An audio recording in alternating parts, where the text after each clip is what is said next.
tardes o buenas noches.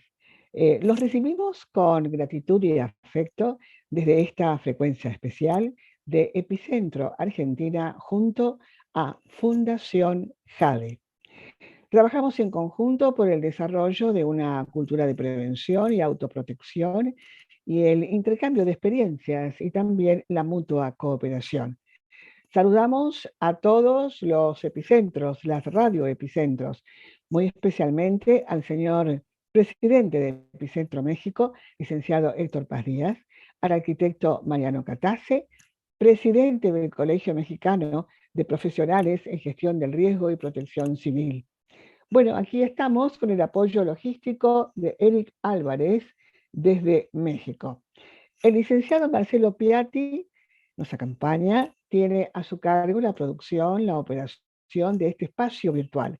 Bueno, yo estoy muy feliz de compartir con ustedes un miércoles muy, pero muy especial. Bueno, primero porque estamos en Argentina festejando nuestros 212 años del primer gobierno patrio. O sea que es un día feriado, es un día de festejo, es un día celeste y blanco. Y también en México hay una noticia muy importante que enseguida la vamos a dar a conocer. Estamos conectados con Medellín, Colombia. Buenas noches, buenas tardes, Nora Villegas Mejía. Muchas gracias por estar con nosotros. Tienes que habilitar tu micrófono, Nora. Hola. Bueno, yo la sigo presentando. Bueno, Nora Villegas Mejía, desde Medellín, Colombia, va a estar con nosotros con un tema muy interesante. Presten todos mucha atención porque realmente la participación comunitaria es muy importante en la gestión de reducción del riesgo.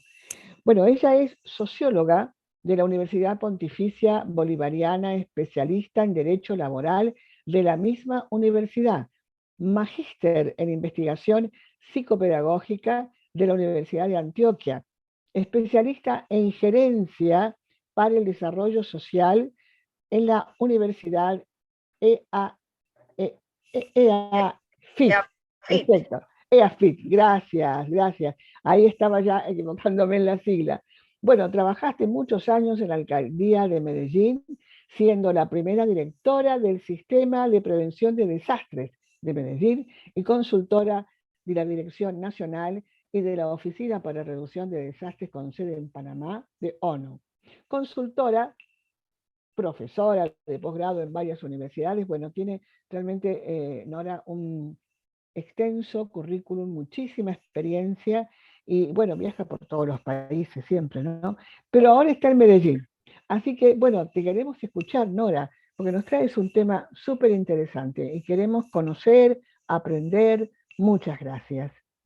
No, gracias a ustedes por la invitación. Primero quiero felicitar a México porque se acaban de ganar un reconocimiento muy importante en el tema de reducción de riesgos.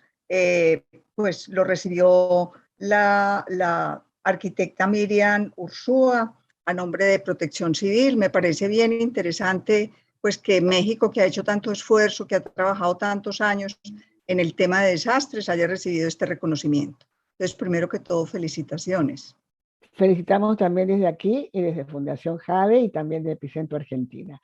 Bueno, ahora vamos a compartir pantalla, así podemos escucharte con estas imágenes interesantes que tenemos a continuación. Yo creo que se ve bien, ¿verdad? Sí, se ve muy bien. Bueno, yo quiero compartir, después de mucho trabajo como dijo Gloria, me tocó ser la primera directora del Sistema de Prevención de Desastres. Ustedes saben que Colombia tiene una ley que es la que organiza todo el Sistema Nacional de Prevención de Desastres y a nivel de los municipios también por la misma ley se deben crear sistemas municipales de gestión de riesgo. Este proyecto que quiero compartir con ustedes fue una experiencia muy exitosa, incluso reconocida por Naciones Unidas como una experiencia comunitaria exitosa. Y básicamente esta experiencia fue la creación de una red comunitaria de prevención de desastres.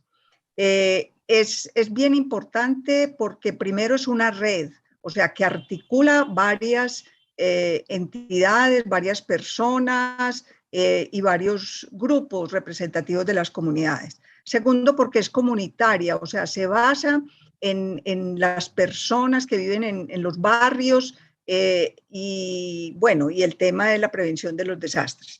Entonces, podemos continuar. La verdad,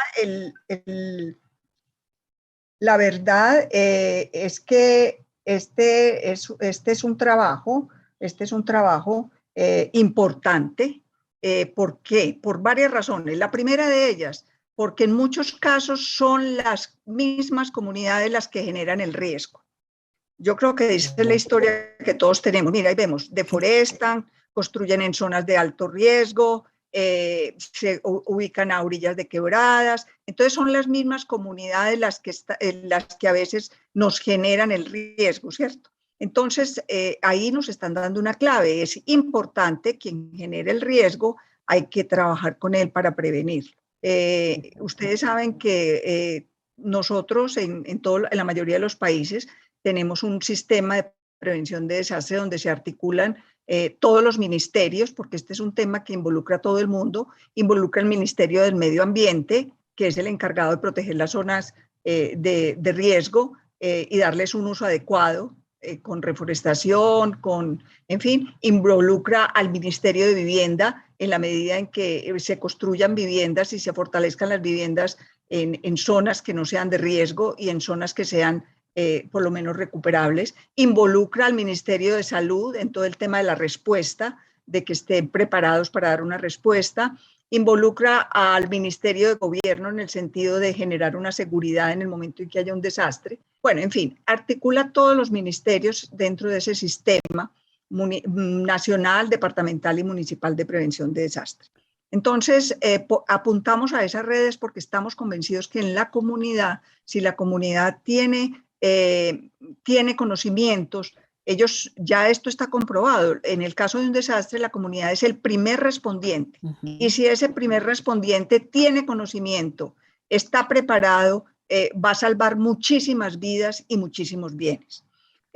Ustedes ven cómo entonces esta red lo que hizo fue, en los diferentes sectores de la ciudad, ubicar esas personas con capacidad de liderazgo que tuvieran interés en el tema, que conocieran su comunidad y que articulados con la comunidad científica, con las universidades, con Ingiominas, con los diferentes institutos, con los geólogos, conocieran acerca del riesgo, identificaran el riesgo en sus comunidades y pudieran así estar preparados para prevenir y para atender.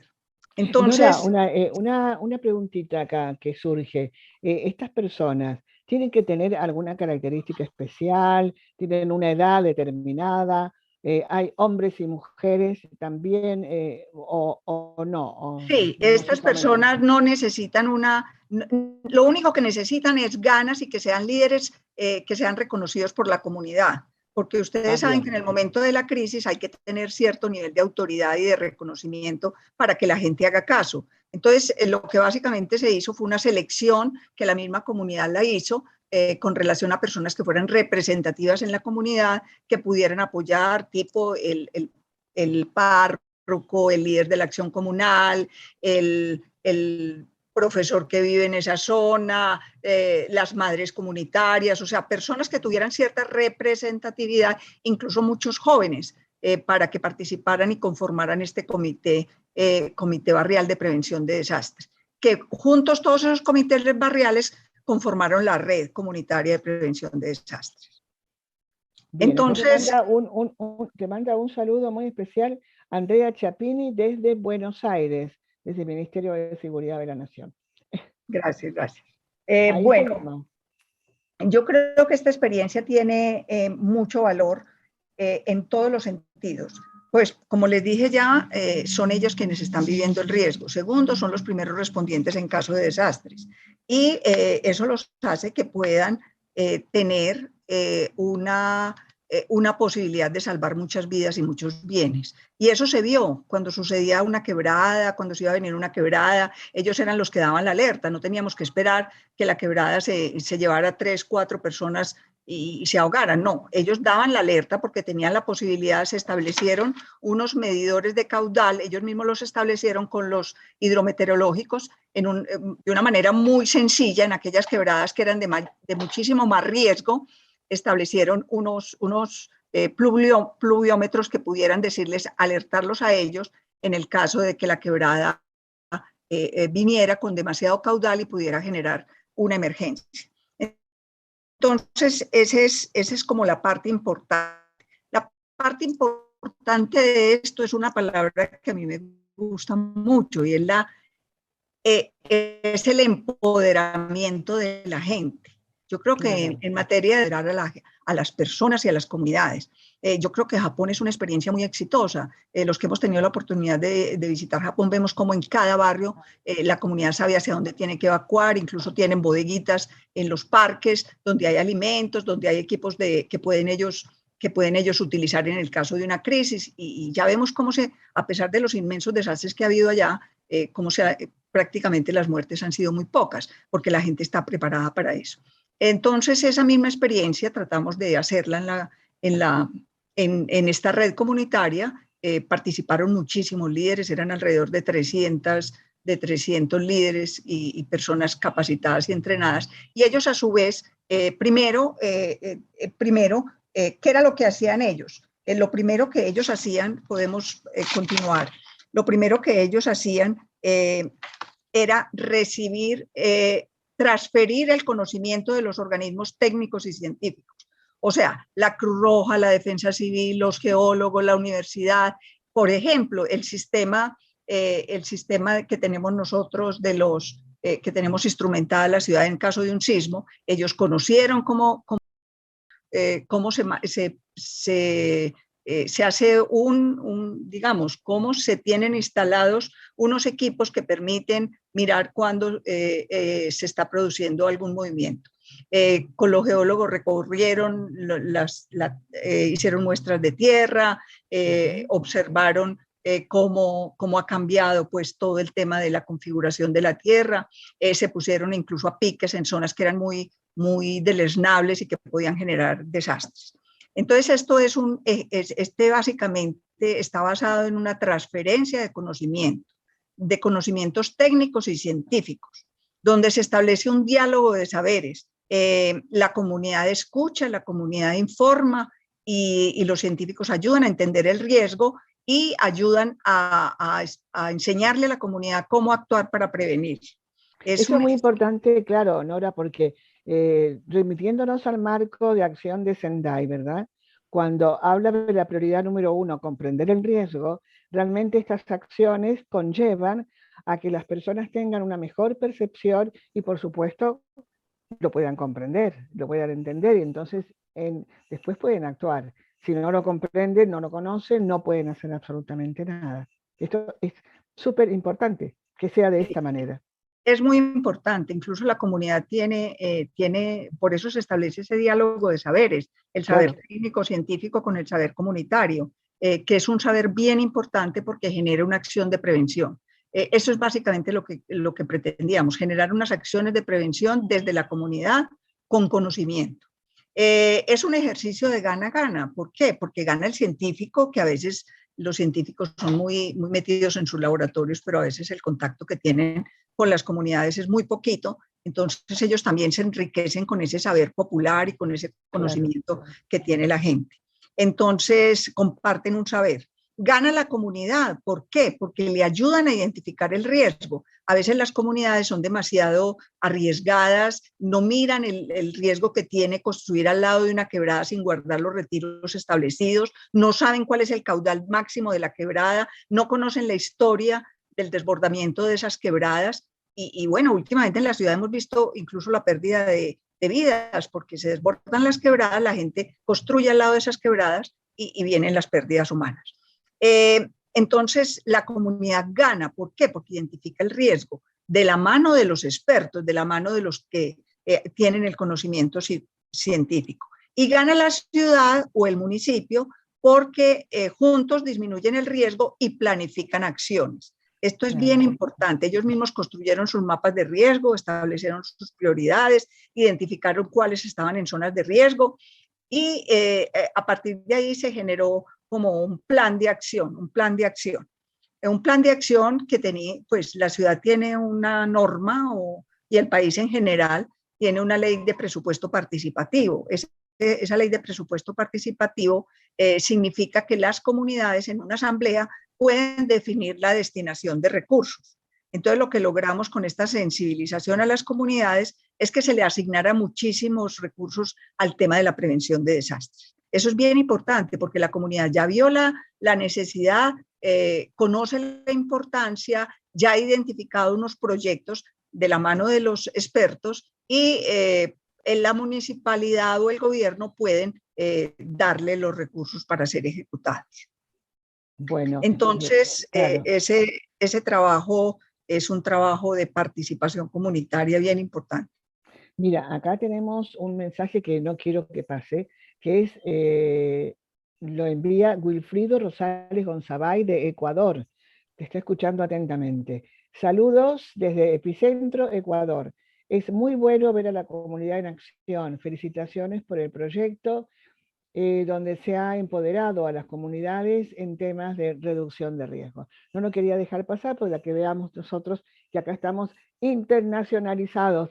O sea, muchos países nos pueden estar en estos momentos escuchando, viendo, y lo interesante es que puedas después intercambiar con ellos estas experiencias. Claro, claro, con mucho gusto. Bueno, ahí les estaba contando cómo se desarrollan esas redes. Esa red comunitaria se desarrolla de la siguiente manera. Los científicos, los técnicos realizan conjuntamente con la comunidad los mapas de riesgo, definen las zonas y viviendas vulnerables. Recuerdo que en ese momento se hizo un censo de 44.000 familias viviendo en zona de riesgo no recuperable. Y también se hizo el censo de las familias en zonas de riesgo mitigable que podían acceder a ayudas para mejoramiento de vivienda. O sea, cuando la comunidad empieza a concientizarse, por ejemplo, de esa diapositiva que vemos ahí, que construyó al lado de una quebrada y que la quebrada se la llevó, eso sucedió hace poco, esta semana, que ha habido unas lluvias torrenciales. Entonces, la comunidad se concientiza de que la quebrada recupera lo que el hombre le quita. Si el hombre le quita espacio, esas zonas de aislamiento, la quebrada la recupera. Trabajar con la comunidad, por ejemplo, para que dejen esas zonas, para que las conviertan en parques, en ciclorrutas, que puedan utilizar la misma comunidad en cosas positivas y que no generen riesgo. Entonces, ese es un trabajo bien interesante. Es casi que la primera etapa para conformar, pues antes se selecciona a la gente y posteriormente se inicia la capacitación y luego ya con toda la capacitación y la formación se realiza este tipo de acciones.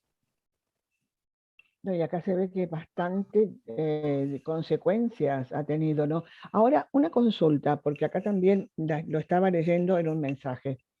El tipo de construcción que hay acá en este sector, Nora, ¿responde a una, digamos, a una normativa o nada más que se instalan y construyen de acuerdo a normas propias, no a un ámbito legal? No, mire, nosotros tenemos un problema serio de desplazamiento de poblaciones del campo, ahora mucho desplazamiento de venezolanos. Entonces ellos se ubican en zonas que no son permitidas, que son zonas de riesgo no recuperable, generalmente retiros de los ríos y las quebradas. Eso es un problema. La ciudad tiene mucho río, tiene un río y tiene varias quebradas que desembocan en el río. Entonces la gente construye sin ninguna técnica. Hay también urbanizadores piratas, que es gente que abusa de la necesidad de vivienda de las personas y les vende lotes que ellos no tienen escritura, les venden lotes por cualquier cosa y la gente construye y desafortunadamente pierden la plata. Porque mire esa imagen que se ve, cuánta plata habrán invertido ellos en materiales, incluso vidas humanas pierden porque construyen en esas zonas de riesgo. Entonces son barrios construidos en zonas de riesgo no recuperable. Y aparte, la denominación que le damos acá es informalidad, o sea, no hay informalidad. cómo uno puede después trabajar en ordenamiento territorial con estas problemáticas, ¿no? Que siempre el ordenamiento territorial está dentro también de la gestión de reducción de riesgos. Debe ser un problema, ¿no? Bastante grave. Sí, ahora se ha venido impulsando una política de vivienda pues para sectores desprotegidos, que me parece que eso sería pues como una solución importante porque hay mucha gente que no tiene la manera de acceder a una vivienda y por eso es que construyen zonas de riesgo. Es bien importante la formalización de la vivienda en zonas que no sean de riesgo. Porque la verdad, uno que ha vivido esa situación le da pesar cuando la gente, incluso haciéndose a un crédito, a un préstamo, construye una vivienda al lado de un río y se lo lleva, o al lado de una montaña que se le viene encima. Entonces, esto es esa concientización de la comunidad, que ella entienda que no es que es el Estado, es que no es el Estado el que dice no construya ahí, sino que son los estudios técnicos que le dicen a la gente, esa zona es vulnerable. ¿Por qué? Porque tiene mucho riesgo, porque su casa se puede caer, porque usted se puede morir. Entonces, cuando la gente empieza a entender esos mensajes, incluso les cuento una experiencia interesante, se vuelven embededores de su misma comunidad, porque ya cuando alguien llega a construir, por ejemplo, cuando se ha recuperado una quebrada o se ha hecho por ejemplo, programas de que no arrojen basuras a las quebradas, a las cuencas de los ríos. Ellos mismos, esa misma red comunitaria, se convierten en veedores en su propia comunidad, entonces ayudan muchísimo, se convierten en vigilantes de la misma comunidad. Eso es súper bueno, claro, claro. A ver, seguimos entonces. Bueno, otra cosa importante es que no solamente la transferencia desde el punto de vista científico, sino también la transferencia desde el punto de vista de la respuesta. Hicimos contratos con la Cruz Roja, con la Defensa Civil, para que capacitaran a las personas en los temas de evacuación, de construcción de albergues provisionales, de cómo hay que hacer censos, incluso la posibilidad de que ellos se fueran a un campamento durante 3 o 4 días para ver técnicas de supervivencia, porque todo recuerdo por ejemplo, el terremoto del eje cafetero, que personalmente pues, me tocó estar allí, que fue un desastre, o sea, no solamente por la falta de seguridad, porque empezaron a saquear y a robar, sino también por el tema de la supervivencia de la gente, porque las casas quedaban destruidas y había que improvisar albergues. Entonces, cuando la comunidad está preparada para eso, y además les hemos dado dotación, les hemos dado equipos para que ellos los tengan y los manejen. Bueno, eso es importante para las mismas comunidades. Entonces, ese proceso es sano. Como les decía, es una construcción de un mapa de riesgo y el análisis de las vulnerabilidades, que ellos tuvieran el censo de sus comunidades de cuáles personas son, por ejemplo, discapacitadas, que necesitaran ayuda, cuáles personas son personas mayores o donde hay niños pequeños que en el momento de una crisis hay que atender prioritariamente. Eso sí está en manejo de los líderes, pues, y si los líderes lo conocen, es muy fácil cuando lleguen los organismos de salvamento y rescate a qué ayudar y a continuar el proceso. Entonces, yo soy una convencida de que la transferencia de conocimiento en manos de las comunidades es exitosa. Lo viví eso, sí. Y puedo dar fe de ello. Sí, realmente yo creo que es esa la palabra, es exitoso, se logra el impacto que uno quiere producir en la conducta, en la actitud, en el modo de percibir la amenaza, ¿no? Además, una consulta también acá, si esto va parejo con la educación formal, me preguntan. Sí, mire. Por ejemplo, en las escuelas. Sí, mire, hicimos incluso una campaña muy linda en donde organizamos un álbum de pegatinas. Pegatinas es como caramelitos, ¿no? Hicimos un álbum con temas de prevención de desastre y bueno, los que lo llenaron rápidamente se les dotó y en los colegios se exigió que tuvieran como un espacio dedicado a la prevención de desastres. Los colegios que cumplieron con esas 4 cosas. Primero, que tuvieran un rincón dedicado a la información sobre riesgo. Segundo, que tuvieran los elementos necesarios como el botiquín, pues los extintores, todo lo que se requiere en caso de una emergencia en un colegio, camillas y eso. Y tercero, que hicieran la campaña para que estos niños, a través de pegatinas en los grados inferiores, aprendieran sobre ese tema. Se les dotó luego pues la alcaldía hizo un evento, un encuentro, y se les dieron bicicletas con casco y con protectores para que ellos entendieran que la bicicleta se puede usar, pero requiere unos sistemas de protección. Bueno, en fin, se les hizo un concurso y bueno, fue una sensibilización también muy grande con los profesores y a los colegios que cumplieron con el plan que se hizo de las brigadas escolares de prevención de desastre. También se les dieron pues un reconocimiento y unos elementos que ellos necesitaban para el tema de riesgo. Claro, recuerdo ahí que la bicicleta en Medellín parece que es también un ícono, ¿no? Algo que se distingue en este lugar tan hermoso y tan bello de Colombia. Y además el transporte en general, ¿no? Todo eso también es digno de ser destacado. Bueno, vamos a tener que ir hasta Medellín para verlo bien. A la orden, aquí lo recibimos con los brazos abiertos. Hacia allá vamos a ir.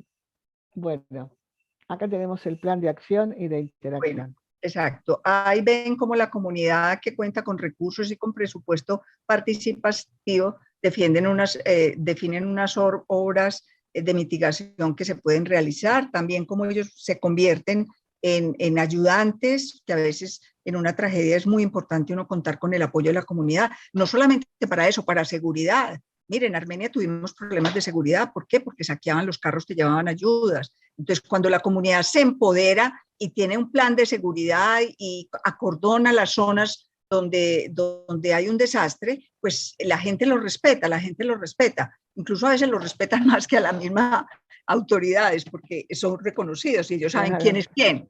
Y el que no es de ahí lo sacan, pues eso pasaba cada ratico. El que no era de ahí, la misma comunidad decía, este no es de acá, no le den ayudas, este lo que está buscando es otra cosa. Entonces, eso es bien importante. Y que ellos definan una prioridad de acuerdo con los técnicos de cuáles son las obras que son más urgentes y más necesarias para realizar. Ahí, en este caso, por ejemplo, cuando ya está llegando la ayuda, ellos también manejan los centros de acopio, tienen también ese conocimiento, seguro, ¿no? Sí, ellos manejan, muy importante esa pregunta. ¿Por qué? Porque ellos ayudan a construir los censos. Incluso ellos ya tienen una ficha en donde ellos hacen los censos de las personas que han sido damnificadas o que han perdido algo. Y así evitamos los colados, que yo creo que en todos los países se da, ¿cierto? Que Sí, no ya tienen lo nada creo. que ver y llegan a Sí, reclamar. Bueno, claro, sí. y llegan a reclamar, bueno. Y lo segundo también ellos ayudan a repartir los recursos con que se cuenta para atender la emergencia. La verdad, yo digo que el trabajo articulado entre el Estado, la comunidad, es la estrategia fundamental para salir adelante. Es clave, ¿no? Y después también es importantísimo, y me imagino que lo deben tener previsto, la etapa de reconstrucción, en la cual también es interesante que todos intervengan, ¿no? Bueno, sí, en la etapa de reconstrucción, pues donde se puede reconstruir, porque hay sitios Donde se... en donde no se puede reconstruir, porque es volver pues a invertir una plata para que se pierda, ¿no? Lo que se hace, por ejemplo, me tocó en un barrio que construimos que se llama Sol de Oriente, fue un barrio donde, fue una zona donde se vino una piedra y afortunadamente la comunidad había evacuado porque ya conocía el riesgo, ya los geólogos le habían dicho que con un aguacero esa piedra se venía y mataba a muchas personas que vivían en esas casas aledañas. Entonces, pues se logró que la gente evacuara y posteriormente pues se pudo hacer un programa de vivienda para esas familias damnificadas. Eso no es pues de un día para otro, eso implica un proceso de planificación, contar con unos recursos, pero bueno, es bien importante ese trabajo porque ya por lo menos esas familias que salen de esas zonas de riesgo pasan a un sitio seguro. Y una cosa muy importante, y que creo que nosotros nos hemos equivocado, es que no le hemos dado uso a las zonas de riesgo. Las hemos dejado sin nada, entonces la gente las invade. A las zonas de riesgo hay que darles un uso, hay que convertirlas en unos parques, hay que reforestarlas. En los retiros de las quebradas no se pueden dejar libres porque la gente los invade. Los retiros de las quebradas, los países que han avanzado han construido vías al lado de la quebrada o ciclorrutas o han construido parques ecológicos para que la gente vaya bueno, ustedes tienen una belleza de parques, pues uno decir, hablar de parques para Argentina, eso es como, como un absurdo, porque la verdad ustedes tienen unos parques maravillosos y la gente los usa cantidades. Entonces, ese tema también es importante. Nos hemos equivocado y es que no les hemos dado uso a las zonas de riesgo, y a las zonas de riesgo hay que darles uso, porque si no la gente vuelve y las invade. Muchas veces Claro. sacamos a la gente de esa zona de riesgo y dejamos eso ahí, no. Paralelo con la salida de la gente hay que darle un uso, ojalá un uso público a esas zonas. Claro, que sea compartido por todos, Claro, inclusive que lo sientan propio. claro, En ese caso pueden hasta diseñarlo. Aparecen tantos talentos escondidos cuando pasan estos desastres, que de personas que uno nunca se hubiera imaginado, porque eso nos ha pasado acá también en algunas ocasiones, nunca se hubiera imaginado que traía una idea que a lo mejor a los demás, a los planificadores no se les ocurrió. Entonces, como decías hace un ratito, el conocimiento popular, el saber popular, eso que todavía no emerge, es muy importante de motivarlo, ¿no? sí, es muy importante motivarlo. Y una cosa es que ellos se apropian de esos espacios. Cuando uno logra Claro. construir con ellos una solución en donde ellos participen. Yo recuerdo que en una oportunidad en una zona de montaña hubo que reubicar unas familias y ellos logramos darles un contrato para reforestar y para que construyeran un parque y la comunidad hasta le puso, cada uno de los que sembraba el árbol le ponía el nombre. Entonces, Ajá. cuando la comunidad se apropia de ese espacio, lo conservan y pelean Claro. si se los van a dañar. Esa sensibilización con las comunidades es importante. Yo creo y creo y temo de pronto hacer esta aseveración, pero creo que nosotros en este tema no hemos valorado suficientemente a las comunidades. Me parece igual, en muchos lugares. Es decir, no, no, no, no. Hay que recibir a la gente, hay que estar y escucharla. O sea, el primer principio es escuchar. Entonces ahí nos vamos a dar cuenta de todo lo que sucede. Ellos tienen tantas historias, ¿no? Inclusive acá, bueno, allí en México tenemos una persona excelente que es Raimundo Padilla, lo voy a mencionar, es antropólogo y está trabajando también con esa memoria heredada y con aquello que ocurrió hace muchos años y que muchas personas todavía viven para contarlo, ¿no? Si no hay que rastrearlo en bibliotecas, en hemerotecas, etcétera. Pero aprovechar a las personas adultas también para que nos cuenten lo que les pasó en determinada situación ante un determinado evento. Eso es increíble, increíble los resultados que hay. Y acá parece que se terminó. No, pero puedo responder si hay alguna pregunta o alguna inquietud con mucho gusto. Bueno, no, estaba precisamente ahí en eso que habías comentado recién, el escuchar a las personas y el hacer las cosas con ellos. Eh, ¿Cuál ha sido la respuesta? Porque muchas veces nos encontramos con que no todo el mundo tiene esa misma predisposición para colaborar o para contar. ¿Cómo se motiva? Porque es importante. Yo sé que es una excelente psicopedagoga también, entonces saber cómo motivamos a las personas para que nos enseñes, así lo hacemos aquí también.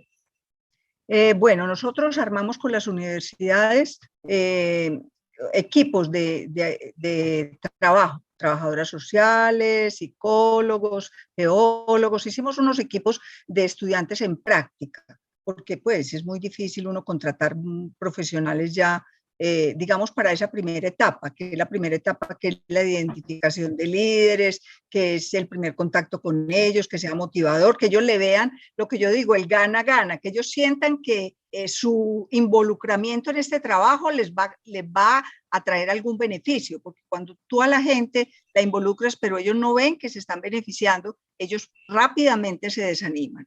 Eso es una cosa.